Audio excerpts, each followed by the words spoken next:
Team Malizia have taken the lead in leg 4, reclaiming the miles lost to 11th Hour Racing Team, and now it's their chance to try and stretch ahead. But how are they going to do it?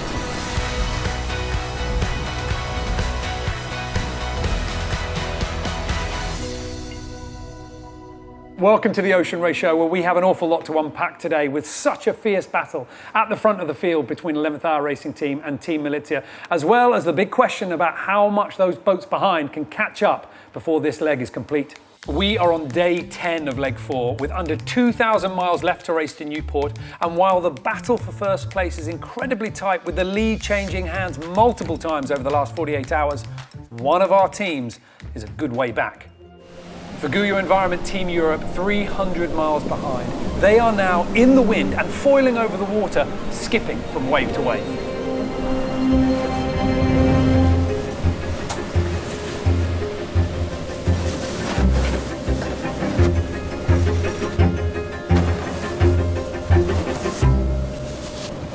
It's breakfast time.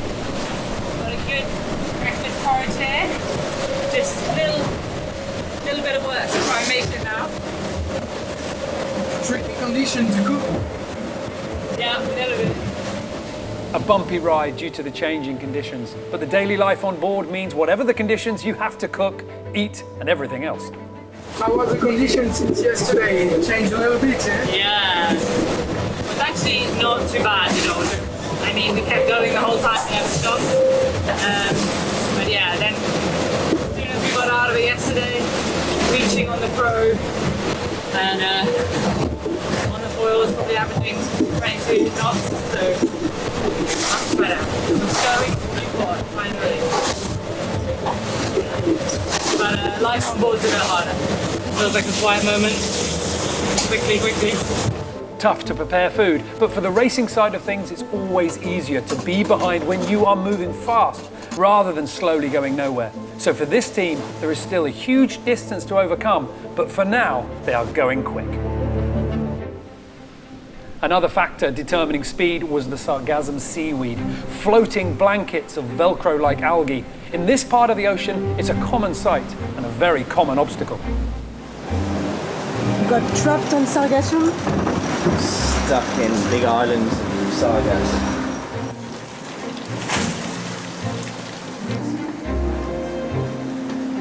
The seaweed can get onto your deck, but worse, it can wrap around your foils, blocking the flow of water and starving the power to get the boat flying. We've seen in leg 2 how easy it is for the seaweed to cause problems. But for this leg, there was a new surprise for 11th Hour Racing Team. All right, here we are in the Sargasso Sea, and there's plenty of sargasso. But I noticed something in addition to sargasso. Others thought it was just the flora, but I noticed some fauna, some marine life living amongst it. We got Sebastian, a little crab, and devised a plan to get rid of him in the most humane way.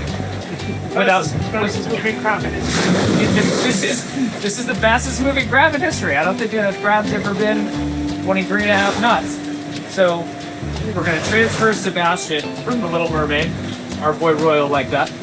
We try to bring him all the way to Newport, but maybe he's an invasive species, and then we got bigger things on our hands. So I'm going to put Sebastian in this baler, then this bucket, and then we're going to whoosh him out the back. He's got his crusher claw and his pitcher claw. Get in there, little buddy. Ah! Okay, done. He's in there. Okay. This is salt water, by the way, for everybody following at home. Ooh, he's already happier. Okay, you're going home, little buddy. Nice knowing you. Ah! See ya! There's always something out here.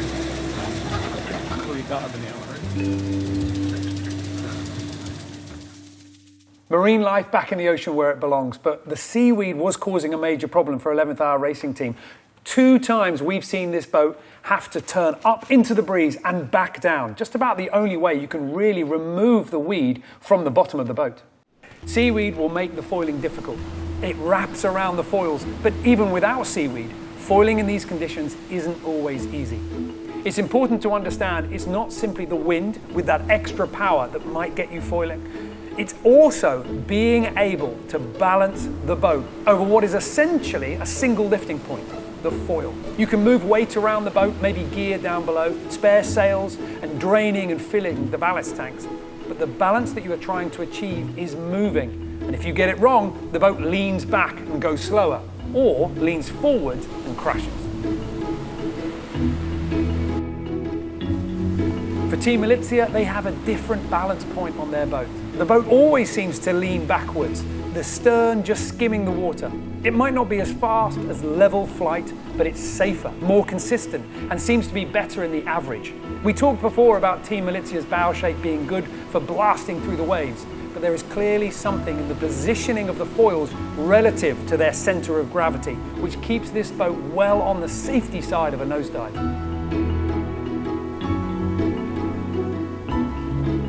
But the design of the boat can only do so much. And Rosalind Kuiper on board Team Malizia was working hard all the way through her nighttime shift, trying to find the right way to balance power and control.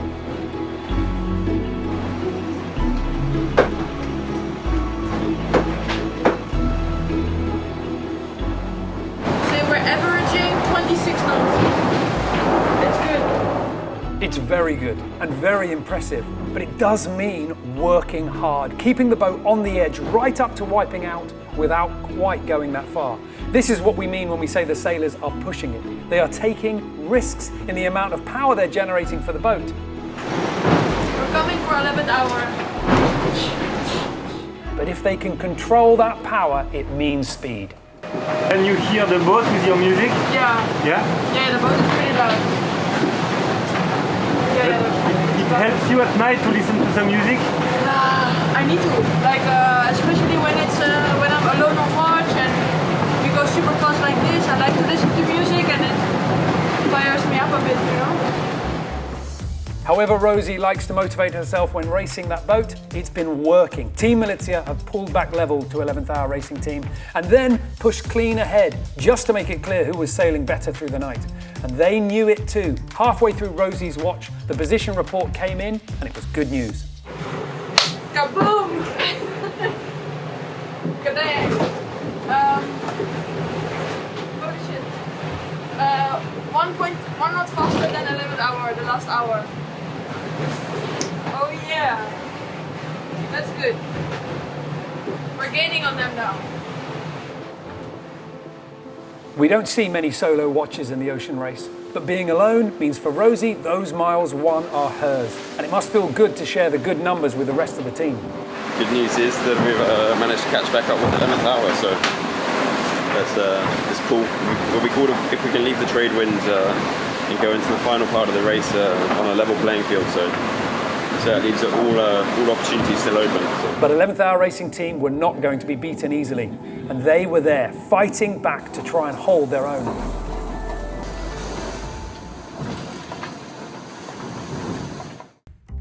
It's been neck and neck between these two boats, with miles won and lost as the hours tick by. But the big question is, what is coming down the track to finally decide who's going to hold the lead to Newport?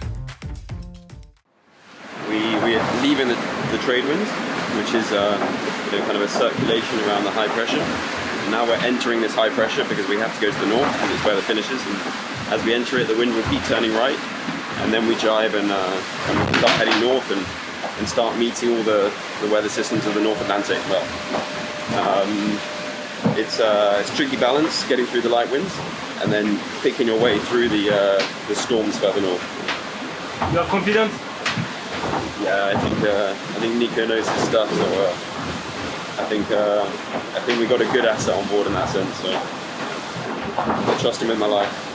Nico Lundgren sleeping behind Will Harris might have missed that compliment, but for now the team knows they're performing well. Team Malizia are really on a bit of a roll here, and they're not just proving to the other boats in the race that their performance in the Southern Ocean was the only trick they had. They're also making big impressions in the IMOCA world. If this team can keep their boat sailing this fast through these more upwind and reaching legs, expect to see a lot more new IMOCAs that have a similar design. We do 120 of the percentage of the polars. What does that mean? That means that we're faster than our theoretical speed. It's nice. And we're a bit faster than 11th hour. So you are not fighting only against 11th hour, but also against yourself. Yes. Both Team Malizia and 11th Hour Racing Team have been blasting towards the jibe point, a moment in their navigation when they need to jibe as the shifting wind makes the other tack more efficient. Team Malizia being ahead and further upwind, jibed first, with the Americans turning shortly afterwards and setting up 7 miles to the windward side of them. That's the first big weather hurdle completed for our 2 leading teams. But what about what's to come? How tricky are the conditions going to be in those final few miles as we push towards Newport? How many tricks does the forecast have up its sleeve? Well, to get the answers, we spoke to Christian Demar, weather expert for the ocean race. The boats will have to cross a high weather system on the 8th with very light winds, and then they'll probably be upwind for a little while. And on the 10th, we have a low pressure building up on the Great Lakes around Toronto and moving towards Newport. And that's a big question for the end because we don't know exactly what's the timing of this low pressure. And they'll have to round it either by the west or the east. So there's still a lot of uncertainty on what could happen the 10th for the finish. The 2 first ones are probably going to stick to each other. Biotherm could take a different option with this low pressure on the 10th and could catch up the 2 leaders. And for Guyot, it will be difficult to catch up the leaders, but they could narrow the gap. And who knows, when you do match racing, you can do mistakes and anything can happen until we cross the finishing line.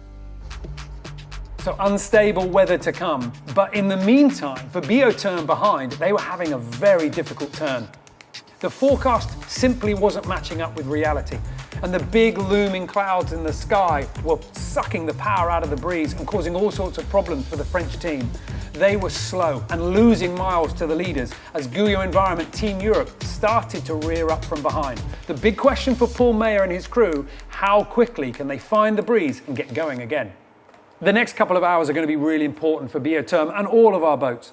But the real crux of this leg is going to be that entrance into Newport. If you were watching on the last edition, you'll remember how this leg finished with an unbelievably close battle between Team Brunel, Mafre, Dongfeng Race Team, Vestas 11th Hour Racing, all of our boats jamming in to that American estuary as the current, the fog and the light winds reshuffled the pack just before the finish line.